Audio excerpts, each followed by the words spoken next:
Indian defence minister Rajnath Singh पूरी दुनिया में 2+2 डायलॉग कर रहे हैं, ऑस्ट्रेलिया के साथ, अमेरिका के साथ, रशिया के साथ।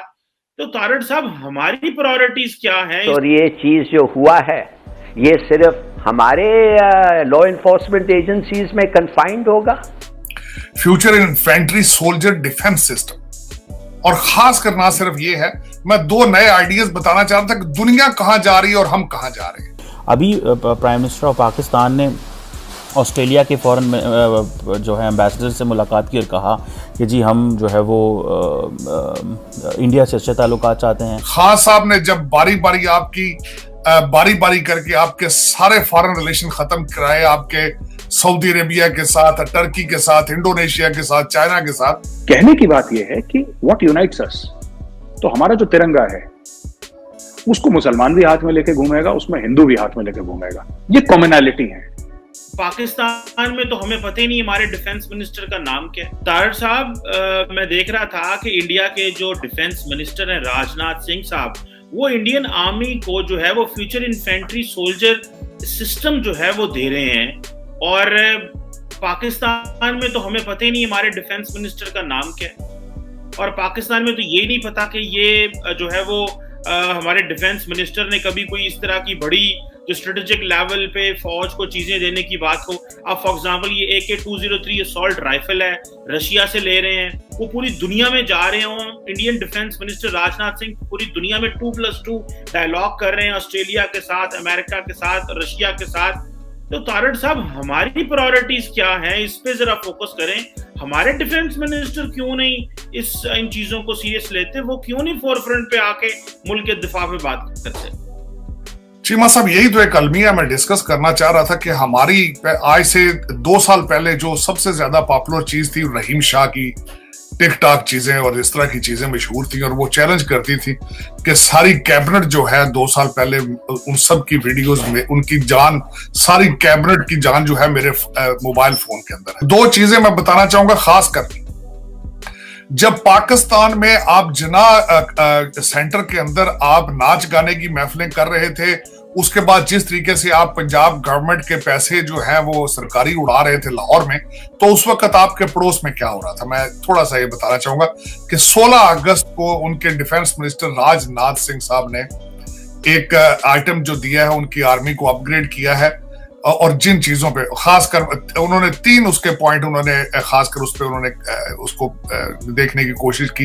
एक तो उन्होंने सोल्जर्स को इक्विप किया है, उनको बुलेट प्रूफ जैकेट्स दी, और फिर साथ उनके हेलमेट दिए, और उसके बाद जदीद राइफल्स दी जो होलोग्राफिक और रिफ्लेक्स विजन। उसमें मैं बताना चाहूंगा को जो नई उनको गने आर्मी को दी जा रही है वो रात के वक्त देखने को वो सलाहियत रखेंगे।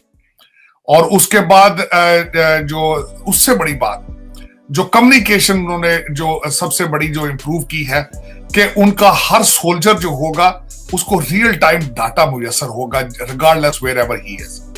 और उसके बाद वो कैपेसिटी रखते हैं कि इन सारे सिस्टम्स को, जो कि खासकर उसमें उन्होंने नई बारूदी सुरंगें जो है वो भी निपन उसका नाम रखा है, वो भी उन्होंने दी है। और उसके बाद वो इसको टाइमली और ऐसा सिस्टम उन्होंने क्रिएट किया है कि इस सिस्टम को वो जब चाहेंगे अपग्रेड करने की सलाहियत रखते हैं। अब मैं ये बताना चाहूंगा कि इस वक्त पूरी दुनिया में ट्रेंड क्या चल रहा है।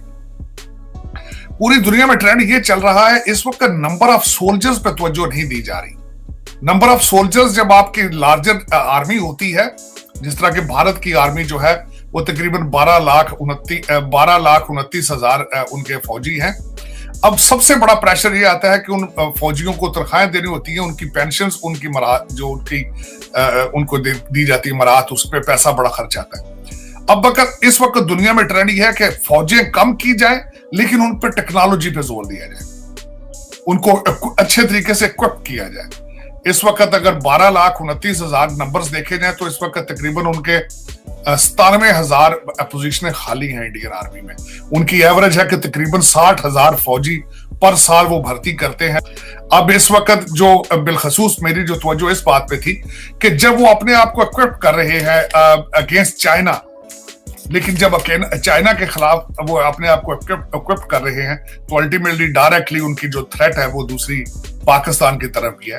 उनके एक जनरल हौडा है जो 16 अगस्त को जो उनके डिफेंस मिनिस्टर साहब ने जब ये सारी चीजें हैंड ओवर की, तो उस सारे प्रोसेस का इंचार्ज, उस इवेंट के इंचार्ज थे जनरल हौडा, और उन्होंने चाइना के साथ पाकिस्तान का भी नाम मेंशन किया है कि ना सिर्फ our soldier and army will be well equipped against China, but वो will be well equipped against Pakistan as well.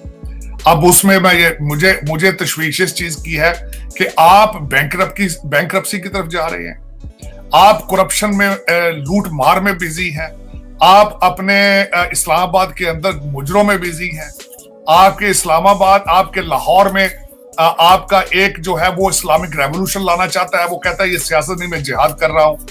और दूसरी तरफ ये है कि आपका अपनी आर्मी की तरफ बिल्कुल तवज्जो नहीं है, उनकी इक्विपमेंट, उनकी टेक्नोलॉजी, रीजनल वो किस तरीके से अगर कॉन्फ्लिक्ट होगा, ये चीजें होंगी तो उसको काउंटर किस तरह करेंगे, ये मेरी समझ से बाहर है कि इसको एड्रेस कौन करेगा, ये किसकी जिम्मेदारी है।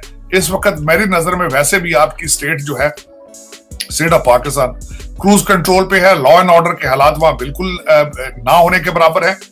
और उसकी वजह यह है कि आपकी इस वक्त जो फेडरल गवर्नमेंट है वो सिर्फ 25 मील रेडियस के अंदर अंदर है।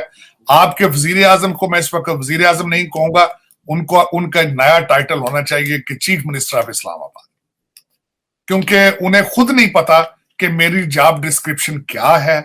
इस वक्त वो अभी तक सैलाब या दूसरी चीजों में जूते पहनकर चले जाते। हेलो एवरीवन, हमारे चैनल पे आप सबका स्वागत है। अगर आपने अभी तक हमारे चैनल को सब्सक्राइब नहीं किया है, जल्दी से कर दीजिए।